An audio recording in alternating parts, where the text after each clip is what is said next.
جنگ احد کے موقع پہ آپ جانتے ہیں یہ خبر مشتہر کر دی گئی کہ حضور علیہ السلام کی شہادت ہو گئی۔ ایک انصاری خاتون بھی حضور علیہ السلام کی شہادت کی خبر سن کر کے جو بھی ملتا ہے اسے پوچھتی ہے حضور کا کیا حال ہے۔ کسی نے کہا تیرا باپ شہید ہو گیا، اس نے کہا مجھے سناؤ حضور کا کیا حال ہے۔ پھر آگے گئی تو کسی نے کہا کہ تیرا بھائی شہید ہو گیا، اس نے کہا کہ اللہ نے اس کو اچھا ٹھکانہ دے دیا، مجھے یہ بتاؤ کہ میرے رسول کا کیا حال ہے۔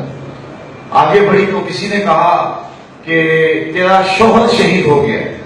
تو اس نے کہا کہ وہ ایک بہادر شخص تھا اور اس کو شہادت کی منزل مل گئی، مجھے یہ بتاؤ میرے رسول کا کیا حال ہے۔ تو لوگوں نے کہا کہ حضور خیر سے ہیں، تو اس نے کہا کہ مجھے جلدی لے جاؤ حضور کے پاس، میں حضور کا چہرہ دیکھنا چاہتی ہوں۔ جب آقا کریم علیہ السلام کو اس نے دیکھا تو اس نے تاریخ ساز جملہ کہا کل مصیبت بعد کا جلل، حضور آپ مل گئے ہیں تو کوئی مصیبت ہی نظر نہیں آتی۔ میرا شوہر چلا گیا، میرا بھائی شہید ہو گیا